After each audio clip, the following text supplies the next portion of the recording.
Ladies and gentlemen, please welcome your panel on Venture Capital, The Rise of the Rest, moderated by co-founder and managing partner at Techinvest Corporation, Fahad AlSharekh. Okay, his wife. يا بختي. Me too. Me too. Me too. Thank you.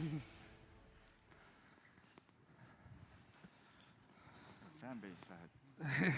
Fan base. I think we can start. Thank you all for joining us today in this panel, Venture Capital and Rise of the Rest of the world, that is. And I would like to thank Milken for setting this up, putting us in this big room today, inviting these distinguished speakers. We have a very diverse group of venture capitalists who have very interesting stories and very interesting investments that they've done. And we would like to learn more about their thesis and what makes everyone differentiated. In general, this discussion is going to be about, we all know about the US ecosystem and the fertile ecosystem that's San Francisco, Silicon Valley, and everything that goes around it in the US. However, there's a lot going on in the rest of the world. And this group is going to help shed light on different parts of the world and what they've done and what they do. I would like to start by allowing everybody to give us a minute or two if you need about what it is you do. And please feel free to talk about your company and pitch, it's okay. And we will then get into the questions on more specifics. So Pule, I would start with you, please. Sure, again, thanks for having me. Is the mic on? Everyone can hear me? So I'm Pule Taukobong, co-founder of CRE Venture Capital, one of the longest-serving VC funds operating in sub-Saharan Africa. We've been doing this for about 8 years now. We aim to be at the forefront of discovering the largest tech companies in Africa. We've started seeing a good track record on it, so you may know some of the companies we've backed, some of the biggest tech companies on the continent now, like Andela, Yoko, Flutterwave, RainSource. And I think the thesis is simple. Like, the next Fortune 500 companies are going to come from tech in Africa. So to be at the forefront for this has been exciting and obviously challenging, but excited to be here. We're operating across 2 funds and special purpose vehicles, still raising for the second fund, but hopefully going to close it soon. Thanks. My name is Jack Selby, Managing Director at Teal Capital in Los Angeles. I've been working with Peter now for 21 years, since starting PayPal back in the late 90s. To fast forward to today, help run Teal Capital, which in effect is his family office. So we run a large macro fund internally, and then what's more relevant to this panel is we also have 4 different venture funds that we've been running since we started Founders Fund back in 2004. And then in addition to all of that, we make direct investments from the family office. So in aggregate, we have something like 500 plus portfolio companies spread amongst those 4 different venture funds and then the direct investments as well. Hi, I'm Sarah Kunst. I run Clio Capital, an early stage opportunistic fund in Silicon Valley. We invest in pre-seed companies. I like to be as early in as possible. One of the really interesting things we do that sets us apart a little bit is we use scouts. So I have at any given time 10 to 15 brilliant top founders across all categories and sectors who are out there angel investing on my behalf. And so we get to see a lot of good companies really, really early. Great. Hi, my name is Avi Eyal. Born in Israel, raised in South Africa, lived in the States, UK, and for the last 8 years back in Israel. I run a business called Untitled Chapter. We have a global fund out of London and 3 Israeli early stage funds. We primarily invest in early stage opportunities around the world.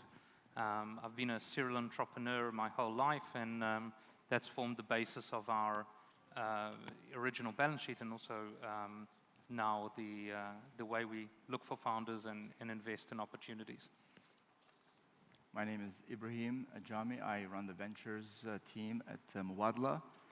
And what we've done at Mubadala with ventures is we've taken this very big global financial institution that many of you in this room know about, and we've turned it on its head, and we've sort of localized the strategy. So we have the San Francisco team that does US Ventures. We have a London team that does Europe Ventures, and we have an Abu Dhabi team that's focused on the MENA because, like all my colleagues on the panel here, venture is a local business, so we would need to be very much integrated into the local communities. In addition to that, I have been tasked with overseeing a very important initiative here in Abu Dhabi called Hub 71. Hub 71 is not just an incubator or an accelerator. It's what I like to say Abu Dhabi's mission and commitment and calling to incubate and start and accelerate a future that is based on technology. So we take everything we've done around the world, and we also focus on building here in Abu Dhabi and the region. And I've been lucky and blessed to be able to be a part of that journey for Mubadala. Thank you, guys. The past 10 years, we've seen a lot of growth in other places around the world, especially in startups and in money coming into these startups, whether it's local, regional, or international. We've seen US companies set up emerging market funds, whether it's Sequoia in India, and a lot of people are going to China, and even some in Africa. And we would like to see some come to the region. And recently Mubadala launched a regional fund of funds to help funds here raise money and invest in regional startups. And I think this is a great move, but there's never enough money. We need more. The US, I think, and China are leading because of the amounts of capital that's being poured in that ecosystem. So I would like to start again with Pule. Please let us know a bit more about the African ecosystem. We are all aware of Africa and many of the challenges that face Africa, face the Middle East as well. And we would like to know in specific, why is Africa now being sought out as a venture target? Whether it's Andela or Jumia and Flutterwave. There's interesting companies that came out of there, and you're involved in a couple. So please let us know about why you think Africa ecosystem, where it is today, why do you think it's going to attract more money, and anything else you'd like to share about. So maybe I'll cover a little bit just in terms of where we are today. So what's happened over the past decade. When we started this about 8-9 years ago, about $100 million was going into the entire sub-Saharan ecosystem per year. So we know that $100 million rounds are something we're seeing in our portfolio now. So from an entire ecosystem, raising $100 million, we're seeing that in Series B, Series C of our portfolio companies. So we've come a long way of funding. About $1.3 to $1.5 billion went into the ecosystem last year. It's still a fraction of the $150 billion that goes into the US, but it's progress. It's really coming together. There's over 600 tech hubs, which include accelerators and incubators, so the talent is there. Then you've also had a tremendous amount of infrastructure development. So almost 800 mobile phones because we have the infrastructure for TMT to really start booming. So you've got a combination of amounts of money. We are very fortunate to be at the forefront of backing these companies. So I think you're going to see more.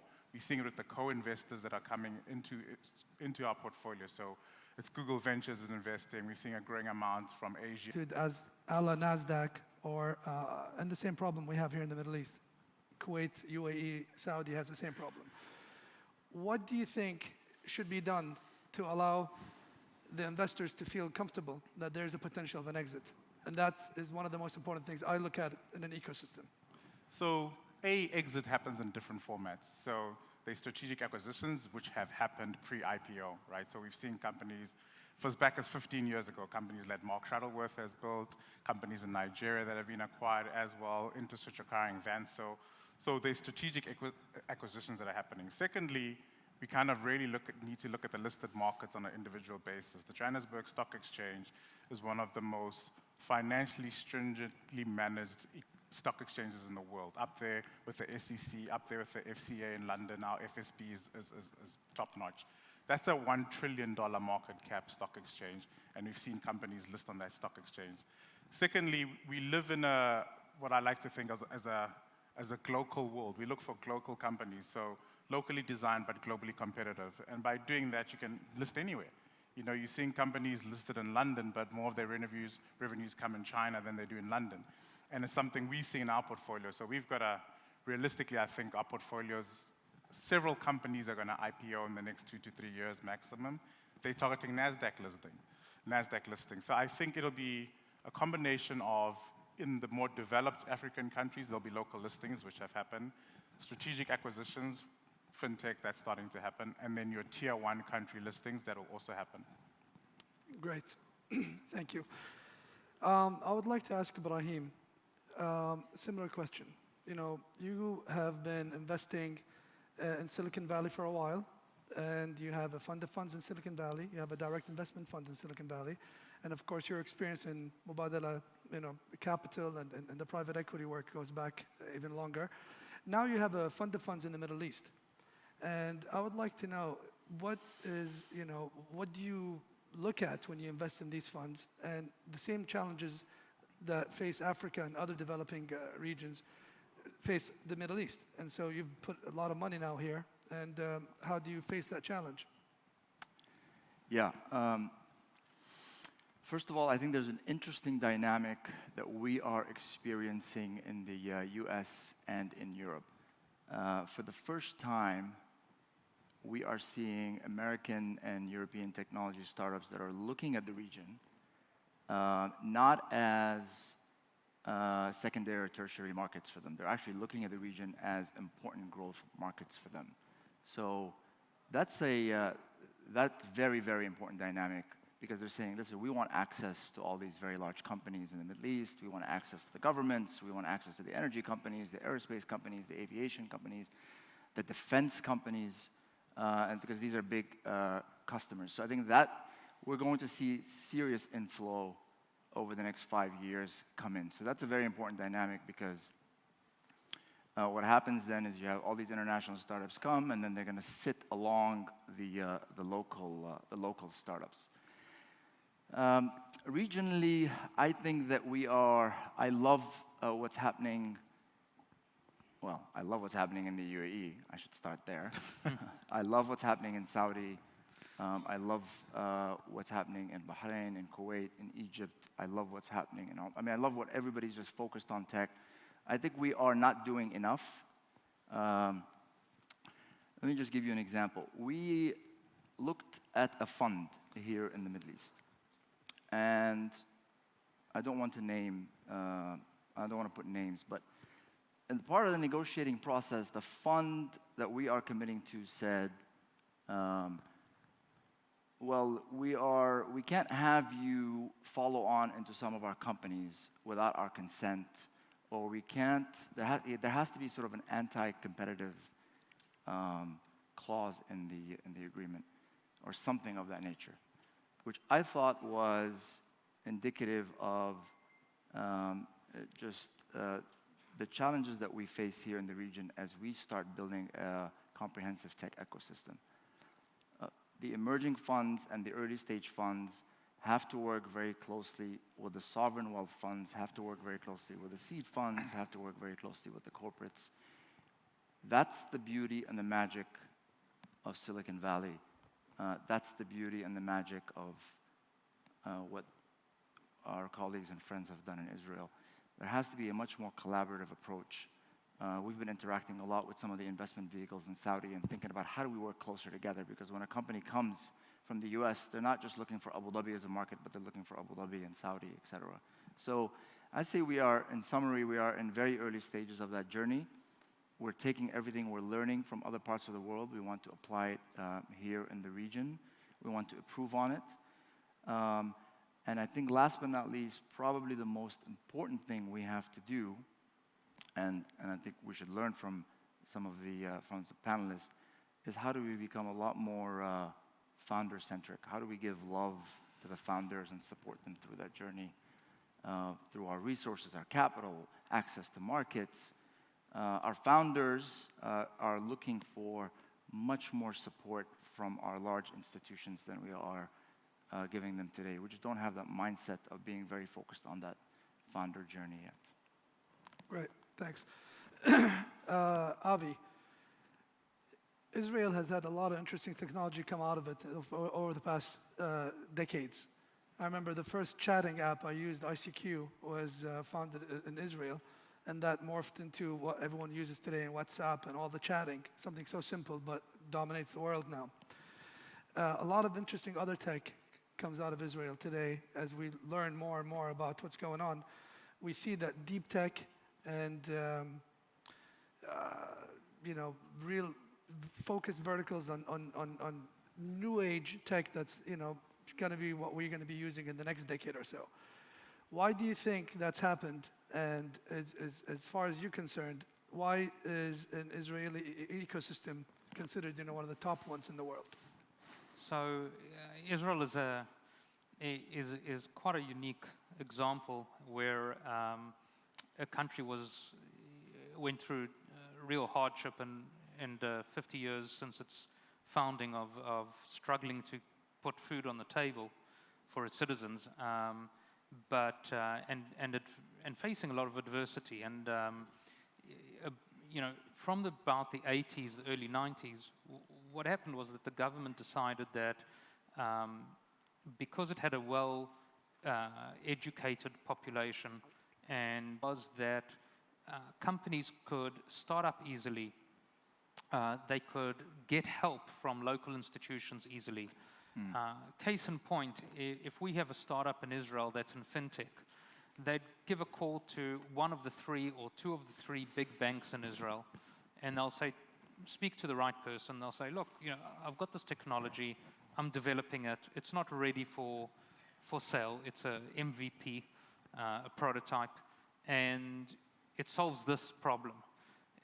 The manager, middle manager in the bank will say, I've got this problem, maybe it can solve it, come and do it. No paperwork, no complications, no risk committees and deals. Just come in and let's see if we can work together. And that attitude really helps. In healthcare as well in Israel, what's happening is that because there's national healthcare in Israel, data has been digital for a long time. And so if you have an interesting health startup, you can go to one of the two big insurers, one of the three big insurers in Israel, one of the three administrators of the health space, and you can say to them, look, this is my idea, this is how I can solve it. And they'll turn around and they'll give you the data, or give you access to the data in a live hospital, in a live environment where you can run your program. There's an interesting Israeli startup called Zebra. The other thing is to reduce taxes for startups, to make it easier and incentivize them to reinvest the money. Yeah, I will get back to some of the challenges that I've come across when it comes to the Israeli ecosystem. But as this discussion goes through, I saved you two for the last because you guys are basically focused in Silicon Valley so far, and the ecosystem has been very developed. But Sarah, I'll start with you. You have an interesting proof of concept fund where you work with a bunch of scouts, and why don't you explain what that does exactly for you in deal flow and access, and then why do you think that works? Yeah.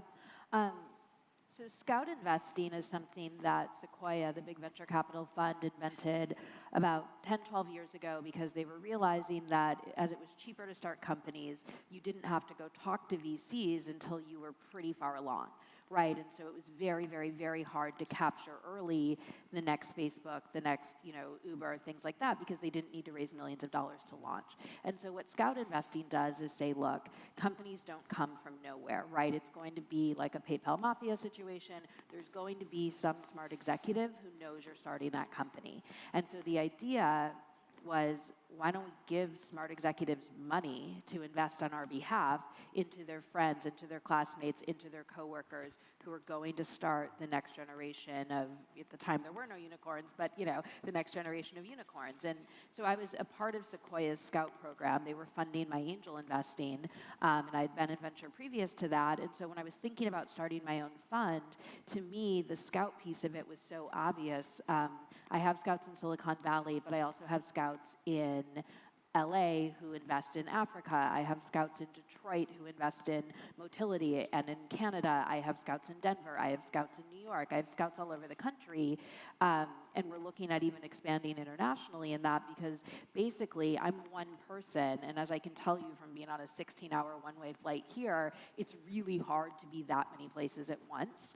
But at any given time, I have 15 other investors who, for the incredibly low price of capital, right? I'm giving them $25,000 checks, and they're getting me into an entire world of deals I might not otherwise see, which means that as those companies grow, I'm going to be the first call because I have to sign the legal paperwork for them to raise their next rounds when they go on to raise more money, which makes it really, really easy for me to see who has some velocity, who's potentially going to be a winner, and then put bigger checks to work there. Thank you. I'll get back to you on some of those international strategies of how to vet scouts, et cetera. Very interesting approach. And last but not least, Jack, everyone is familiar with Founders Fund and with Peter Thiel. And the ecosystem is so developed. Founders Fund has so many funds. And Thiel Capital, the family office, if you will, you have 4 funds. And so why don't you explain to us a bit about what are your different funds in Thiel Capital? And then, how do you differentiate, with such a sophisticated ecosystem you have? Like how is this different than what Founders Fund does? And why would people that invest, sorry, how about this? Who are the LPs in your funds besides Thiel Capital? And then how does that differentiate, your investment thesis versus Founders Fund's investment thesis? Sure. So we have 4 different venture funds. The first fund that we started was Founders Fund, which was back in 2004. And they're now on their 6th vintage fund, I believe. And so that LP base is very traditional. Many of the large sovereign wealth funds in the region throughout the world. A lot of big state pension funds back in the United States. So it's a very traditional LP base. So they were the first one to come along. The second group that came along was a group called Mithril. And so Mithril was backed by us and GIC out of Singapore. And the way that they're differentiated by mandate is that they used to be based in San Francisco, but they actually just moved to Austin. I say just, but they moved there about 1.5 years, 2 years ago. And so the way that they're a bit different is that they focus on investment opportunities outside of the Bay Area, with the idea being that the Bay Area does not have a monopoly on innovation. And the Bay Area, as we probably know, is a knife fight amongst allocators. It's exceptionally competitive, and you don't have that same problem if you're investing in Kansas City or Phoenix or Denver or something like that. The third group is called Villar. Villar is based in New York City. Their mandate is differentiated in the sense that they invest internationally. So the way that I like to succinctly describe them for people that know the venture capital industry is they're kind of like Tiger Global, but they like to come in 1 round earlier, kind of leveraging our brand and our network. And then the fourth group is a group called Breakout Labs, which is very niche, very specific. They're based in San Francisco. As the name may suggest, they focus on kind of hard science, biotech companies, very early stage. So it's very niche. The good news with that type of strategy is that the competition amongst capital in that realm is far less, but it's also exceptionally speculative, and it's also usually a longer tail. So those are our 4 groups. And then from a family office perspective, we make direct investments, typically in kind of an angel seed level, so $500,000 up to a couple million. We'll sprinkle money around. Our investment kind of guiding light is that we invest in people. I know that probably sounds trite, but if we look at where we've been successful over the years and where, more importantly, where we've had failures, is that if you invest in a bad person, you have very little chance of succeeding. And so what we'll do is we'll sprinkle money around with folks that we like, that we know, in a very sector-agnostic fashion. And then if those investments turn out to be successful, then we figure out where to graduate them within the overall portfolio. Great. I will continue with you, Jack. And this panel is about investing in other ecosystems and finding the winners in the rising venture possibilities around the world, where we can go and identify the same strategies you just mentioned. What would make you come to the region, and why would you? How would you go about doing that? Sure. So I've been coming to the region for over 20 years. And just to give you a very quick background, so when we were doing PayPal, we actually had Series B investors, both from the UAE and from Saudi. So by the standard of most Silicon Valley folks, I am a Middle East expert, but compared to people on the panel, very much not. So this is part of the world that I've come to with a fair amount of frequency and very familiar. So with the outcomes like Souk and Kareem, I think it's actually very exciting because essentially these outcomes have given birth to folks that have made a little bit of money, so say a couple $1 million. They've had a taste of success. They haven't had necessarily life-changing success, but they're still young, and they want to go out and have that big outcome themselves. And what is great about this region compared to going back to Silicon Valley is that the competition amongst capital from the VC perspective is far, far, far less. So would we come here and set up shop trying to pick off these opportunities very early stage? That would be hard for us because we're not from the region. We don't know the local culture as well. So what we would want to do is form relationships with these earlier stage venture capital groups, befriend them, and then hopefully if they're looking for kind of a big brother to help take their company outside of the region, maybe to the States or elsewhere, we would love to be able to play that role. I think we're trying to change that. Okay, Ibrahim, go ahead. So let me just give you an example, a story about Founders Fund. So Founders Fund is, I assume everybody here knows Founders Fund, right? Peter Thiel, Founders Fund. So we are, we set up, when we first set up in Silicon Valley, it's brutally competitive. Abu Dhabi is a big LP in Founders Fund. We set up in San Francisco. We wanted to build a relationship with Founders Fund. So we looked at a company. We went. Founders Fund is a big investor. We developed a relationship with them. And we tried to prove to Founders Fund that, hey, we can potentially add value to this company because we have access to all these energy companies here, which could be very valuable. They really liked the value proposition. We went through a whole process, 3 months of engaging with that company. Ultimately, because the company was growing so quick and it's because such a valuable company, Founders Fund said, thank you, but Mubadala cannot come into that company. Now, the previous, in the old days, we should get all upset, and then Mubadala is an LP, and then, oh my God, and Founders Fund, and we shouldn't do this, and that's not partnership. But that's Silicon Valley. That's the competitive nature of Silicon Valley. So it means that we have to up our game as Mubadala. They should be able to set up in the region. We should help them and enable them and give them access and support. Because the value add that they can different from the value add that Mubadala can provide to startups in the region. The challenge we face today is we don't have scout programs and we don't have international VCs that are coming here and saying, this is a very interesting market and we can compete just as good as Mubadala or PIF or Sanab. And we need to enable that to happen because until that happens, we're not going to have a very successful and mature and competitive ecosystem. And ultimately, that's what we need to. You're starting to see signals, and I mean, I know we have Lumia Capital is in the region. We have seen some investors in New York that have looked at the region, but we need a much more significant force of Silicon Valley investors coming to the region and becoming much more active. If they see the region as an exciting one, which you are, which you're saying you are. So the moral of my story is, in addition, is don't rely on Founders Fund to let you in a deal because they're going to compete. Is we are open for business. We're open for business in the region, and I think we need to welcome all sorts of even investors that are very active in Israel and Israeli investors that would ultimately come and see opportunities here in the region. I don't see why we should not do that. We as Mubadala invest in Europe and in the US, and there is exceptional Israeli management teams as a part of these companies that we invest in. So that's the game that we need to play and able to. It's just that if we want to be serious about tech, that's what we have to do. Fahad, can we ask each other questions? Because I would love to learn from what Ibrahim just said.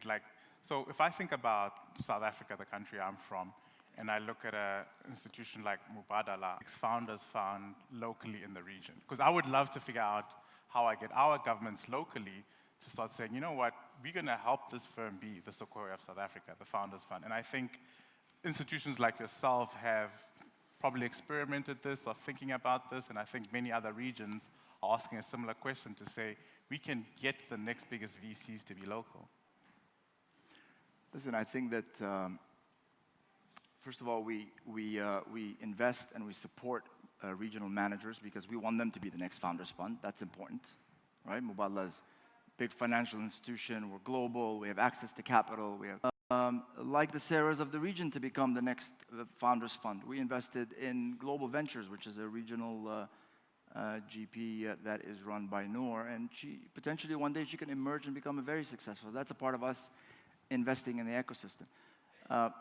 So you need to have smart people. You got to be very thesis-driven. You have to be on the ground. You have to be active. You got to be on the plane all the time, working it. Avi and I have known each other for a couple of years now. We have done 2 co-investments together. We're constantly sharing ideas, open to ideas. I've sent him stuff. He doesn't like most of the stuff I send him. He sends me stuff, but it's about how do we interact and share.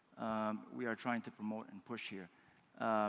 Mubadala is not aspiring to be the next Founders Fund, but Mubadala is aspiring to be a very legitimate, respected, and thoughtful investor in the venture world, including seeding and committing to emerging managers that one day we believe from the region could be just as successful and as respected as Founders Fund. And by the way, I mean, notwithstanding everything I said about Founders Fund, their investors are incredible. Brian, we've been interacting with Brian. I mean, these are conviction-based investors, right? It's not about, are the 6 other investors in the region investing? If they are, then I'm going to invest too. Founders Fund is a very conviction-based investor, right? Just even if nobody else is investing, we're going to invest and we're going to back these companies. And that's ultimately what a successful venture investor is. Good. That's informative, and it's a good question, Pule. Thank you. I just want to go back to the region again and the challenges of the region, because as we speak here, some of the journalists here will go and write about us trying to make this sound rosy, and we're not. We're actually this region has had successful exits of like Kareem and the younger companies that are growing today with serious markups. And of course, there's others that came out of Kuwait, for example, like Kadaj Talabat, that were acquired by Delivery Hero for a couple of $100 million. And so there are a region, for me, where 5G was one of the first places in the world to launch. It launched in the Middle East, in the 3 different cities here, Kuwait and the UAE and Saudi have 5G. The UK doesn't have 5G yet. They're still trying to figure out it's a lamppost or who owns what. Distraction and Brexit, the whole China Huawei thing, gave us an advantage to launch 5G first. So, because it becomes a no-brainer for people to come here and test their new technologies using our advanced communication architecture.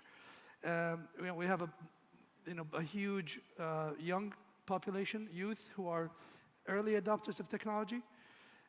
We have disposable income in some of the major cities here with the high middle class that can afford to buy stuff online. The dissemination of mobile phones in the region is one of the highest in the world, where people have 2 or 3 SIM cards and mobiles. And last but not least, attention. The Mubadalas and the PIFs, the Waha Fund out of Bahrain, the Kuwait National Fund, that will also be a serious catalyst on what happens. However, I see the challenge coming in from the talent. The coders, the programmers, the software architects, the engineers, the computer scientists in general are not available. This is a world problem. This is an Israeli problem, and I'm going to start with you, Avi. I read that the Israeli ecosystem is also suffering from a shortage of coders, and 5% of the current tech workforce are actually Palestinians or Arab Israelis.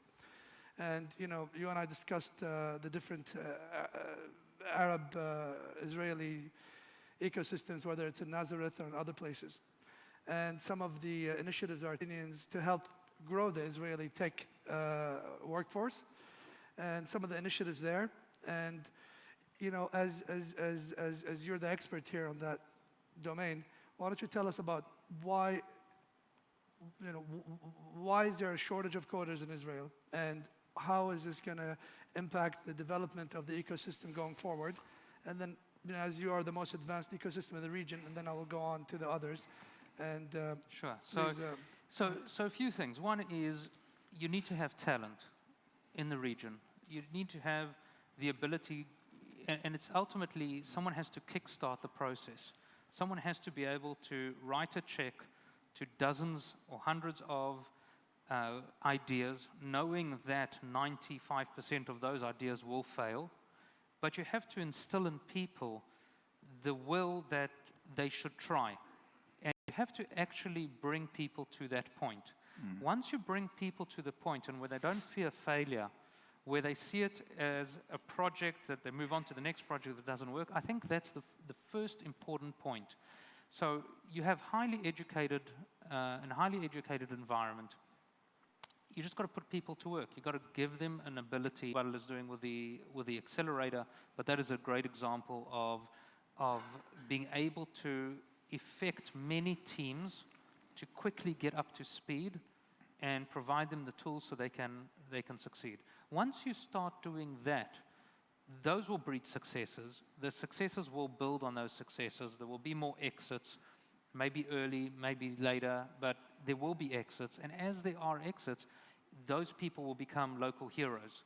And you then build those heroes up, they invest in turn, and they pay it forward. And that's how you start building the ecosystem.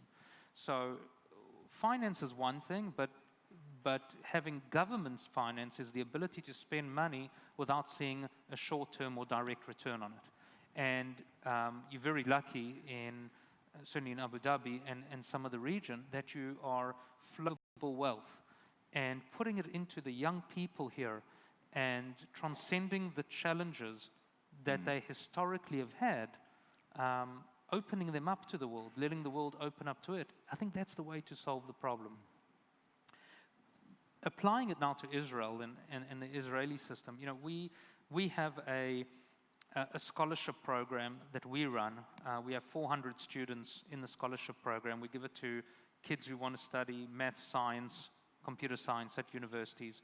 We don't distinguish if it's a religious Haredi Jew or if it's a young female Arab from Qalqilia or something else. We give people who don't have the opportunity, we give them the ability to take that first step forward and get an education, because we believe that the education is the key to everything else. So Capital do in the region. But as we do, there are others. Additionally, we are part of a program called Meet in Israel, which is using Israeli entrepreneurs and successful entrepreneurs to work with our Palestinian brothers and neighbors, primarily in the West Bank. The government's a bit more amenable to us in the West Bank, and so we work with people there to start up companies. And you can actually start seeing entrepreneurs move away from politics and the other issues, and just people with common purpose being business, a common ground of working together and building success together, making money, because money kind of is a way to even out a lot of things, unfortunately, but it is. And so it enables other people. And so we work with people like that as well in the region to help. Additionally, when you look at Israel, it's had incredible investment by corporate titans. So if you look at Nazareth as an example in the Galilee in Israel, which is predominantly an Arab town, Arab city, you have eBay, IBM running support centers, development centers there. You have Israeli companies like Outbrain and others who have development teams there. And that kind of helps to solve some of the challenges that, because Israel has been so successful, and because there are so many corporates coming into Israel, and because they're paying top dollar, it kind of creates a strain on the environment. But again, coming back and closing this flywheel, what you're finding is that Israel now outsources a lot of software development to Bulgaria, Romania, Ukraine, Eastern European countries, which are also finding is that holistically, there is a world aside from the Bay Area. There is the rest of the world outside the US. And if I had to take a bet today, I would say that the opportunity for growth and the opportunity for achieving superior returns will come from outside the US over the next 10 years, from regions like Europe, the UK, Eastern Europe, places like that, hopefully Israel, Abu Dhabi, and others, because there is so much catching up to do, because there is so much gap and opportunity to achieve great success. And I think, I certainly hope and believe, and certainly our thesis is premised on this. That's why we have a global fund, that's why we have the Israel Early Stage Fund, that new businesses are easy to create. And access to skills, given the world that the world is a smaller place, given 5G, given technology, given the remote work ability of people, we believe that it's all becoming much closer together. And so we firmly underwrite the thesis that the next 10 years we will see huge growth everywhere in the world, not just the States, and the growth in the tech space will exceed everything that comes out of the States. So we're firm believers in that. I'll actually jump in. I haven't talked about this much, but this is a great place to do it. One of the things that my fund does is we work with a lot of top MBA students to put them into internships at other funds. It's sort of my sleeper cells of if I get you all jobs, then you're going to be very loyal to me down the road, hopefully. And one is work with both NYU, based in Abu Dhabi, as well as there's a MENA club at Harvard Business School that we've reached out to. We've recruited some Yale students. And so we're in the end stages of placing a woman, an MBA student at Yale, who's from Morocco originally, a founder, into a UAE venture fund for a summer internship. And so the way So that... Sarah, is this for your scouts? Is this how you so it's find a, them? It's or a how separate you breed program them? that I call Saga. So it's really focused around MBA interns. And the thought, to your point, is both on the engineering side, but then also on the business side. If you don't, even if you have a lot of money, if you don't know how to invest or what investing looks like at the earliest stages, it's very hard to be a good investor. Yeah. And so if we can take these and place them into either in the US or places here, into funds to learn, then when they go out, they can either start their own company because they've learned more about how to do that, or they can go and start angel investing or join a firm like Mubadala or Adia and actually be a part of the next generation of venture, because you can look at countries all over the world, right, like Eastern Europe, like parts of India and Pakistan, where there are so many brilliant engineers, but you're not necessarily seeing a lot of company creation. So I think it's just as important to teach people how to be a founder, right, how to be the business side of a startup, how to be the investing side, the early stage, earliest checks, as it is to be an engineer. And these are funds in your network. These are funds that you have relationships with that you're able. Don't worry, I will call you and ask you to take an intern. Yeah. I love the fact that you touched on the NYU program here, because over 1 million software development jobs open in the US. They are coming, and this is a global problem, and hence why our companies are trying to solve for this and provide them with talent. But the fact that what Abu Dhabi has done with NYU, we're seeing a lot of talent come out of that, and that's creating talent for this ecosystem. It's also creating talent that's sending us presentations and saying, hey, we've learned all this information now, we have experience, and we're looking to do this in the MENA region. Are you interested in investing? And if I look at South Africa, where I'm from, the universities are creating between 3,000 and 4,000 university graduates in software development. We need that number to be 10x. Like, we need 30,000, 50,000 developers coming out of the universities per year. So I think what you've done with the New York University, creating these institutions that are globally recognized to be able to say, how are we going to create more talent for the ecosystem, is quite important. I think it's a great template. Great. Of the conference and Mubadala and everything else. I'll help you start an early stage fund in Abu Dhabi to really do the first check into the earliest startups that come out of the region. And I will make sure that I will bring my friends from Europe, from Israel, everywhere else, to help mentor and to help make it a success. Nice. So I'll put that to you. Well, I like that. I'm going to hold you You to told that. me to Avi. mix it up, so there we Yes. go. Well, I'm going to hold thanks, you. thanks, Avi, but I'm the moderator, so I want to be a GP in that fund. So, That's good. great. So before I open this to questions, I would like to also just ask about a few more things regarding the region. And Jack, I'll start with you again.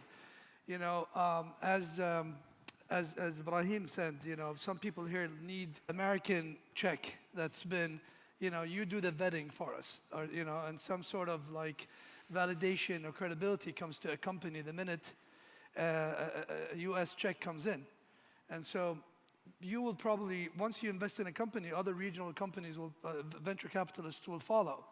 And you know, this situation is not the case in Silicon Valley or even in Europe. You know, this is, you know, because we lack sophisticated long-term VC capital, you know, we're learning as we go. As you guys say, we learn by fire, you know, and so like, how would you be able to do that and help assist here while, you know, real companies like Moderator Ventures now have fund of funds and real seriousness in deploying large capital and sophisticated, you know, experienced investors? Sure. So I want to, right, and so if you were in the family office session yesterday, I apologize because it's going to be a quick rehash of that. And Ibrahim, you may vehemently disagree with this, so it may be a little fun. So one of the things I challenge people to think about, so we live in this zero negative rate environment. So is that good or bad for VC? And so from our perspective, I think it's actually bad for VC because there's so much money sloshing around. So it's great if you're an investee company. It's great if you're running an investment fund. I'm not sure if it's great if you're a venture investor. So what does that mean then with respect to this region? So I would then turn it into a question, where do you go for growth? So from our perspective, you can invest in big tech in the United States. That's pretty hard, getting a lot of antitrust scrutiny amongst other issues. You can invest in the frontier. Sitting in our office in Los Angeles or San Francisco, we don't know anything about Egypt. We don't know anything about Bangladesh. This region, for the most part, is not a source of growth. And so if you combine that with VC, I think that is an amazing combination, which was, I think, effectively your point. Yes. So I would be very bullish VC in a region like this. So that's kind of my first point. Coming back to the question, though, in terms of what it would take for us to come in, again, for us, it's a question of the opportunity set. And so, very valid. And so it creates a very high bar. And we're very blessed, and most people didn't get a chance to work with people like Roloff and Reid Hoffman and David Sachs and all these amazing people. And what has enabled us to be successful is that we've invested with these folks that we used to work with, and then we worked with the people that they're essentially their progeny. So coming back to the question, though, what would bring us here? If those folks started coming here, which I'm sure they will, this is an amazing place to live. It's a great lifestyle. We see that in Los Angeles as kind of an emerging place for tech. You see a lot of serial entrepreneurs relocating to Southern California just because the lifestyle is so much better. There's absolutely no reason why that can't start happening more here. So I think as that phenomena starts more and more, VCs from the United States will look to come here more. But it's a process. It can't happen overnight. And it's definitely down the road. It's just a question of when it happens, not if.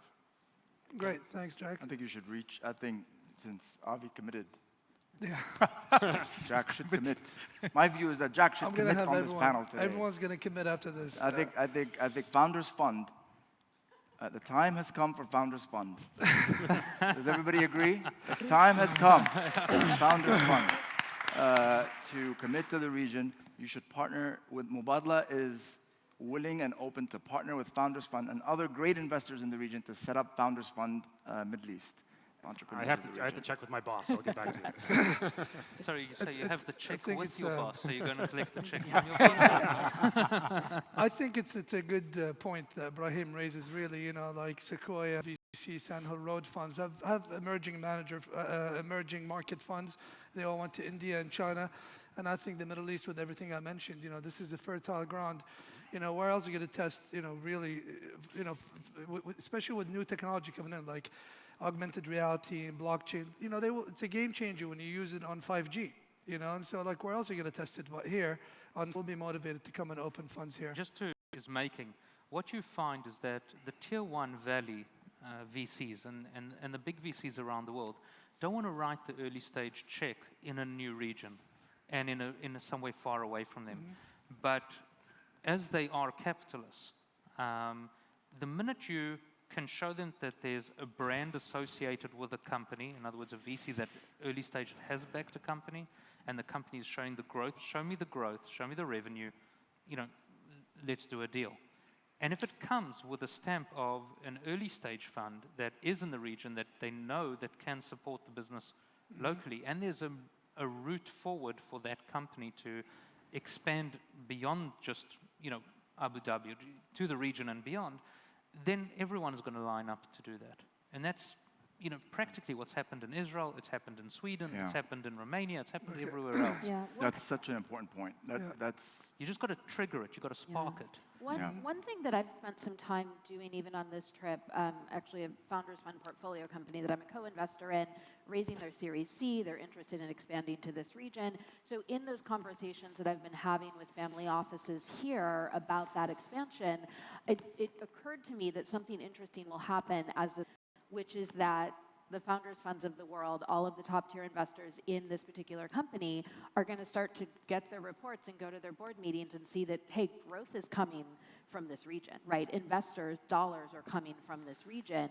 And, the goal for me is I just need to mark up on my deal. But, the side effect, I think, of that, the same way that, Uber bought Careem and all of a sudden Uber's investors are going, oh, okay. What's Careem? Where is it? This is interesting. So I think that as US or European or Israeli companies come here looking for growth, because it's incredibly expensive to get growth in the US, that we will find that the investors, the top tier investors in those companies back in the US, back in Israel, are going to make it a little bit easier to start realizing, hey, if they're going there for growth later, why don't we go there for growth earlier?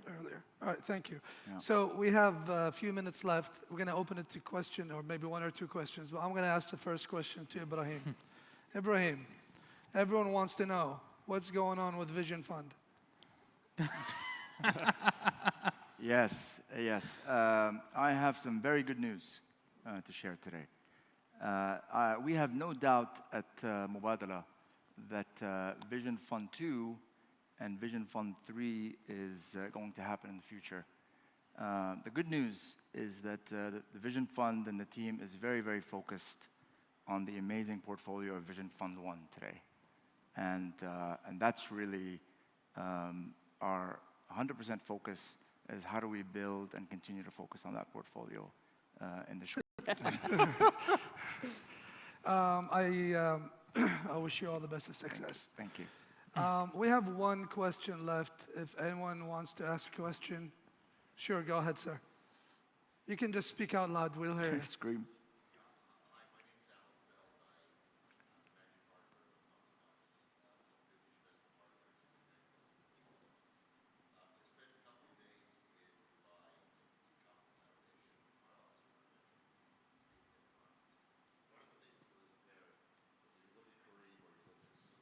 He's going to give a mic. If you look at Careem or you look at Souk, they're almost replicas of what's happening in other markets. And so the exit is typically acquisition. What is being done here to create, new where you're the acquirer rather the acquiree? Okay, Ibrahim, do you want to answer that? It's natural. It's natural to happen. It happened in China. It happened in Europe. We're going to take proven technologies or proven business models and obviously extend them to new parts of the world. But it's a very important question. I think you are seeing very interesting investments in the region, especially in AI. For example, we've launched our first AI university here in Abu Dhabi. NYU is investing extensively in AI in R&D in universities in areas like semiconductor and quantum computing. I think you're seeing very interesting initiatives in Saudi. So all this research that's happening at the university level, which Avi mentioned around sort of how Israel has also done it, I think ultimately is going to lead us to start seeing some of these entrepreneurs build businesses on new and innovative and bold technologies versus just business model companies that are taking standard mobile technology and creating business models.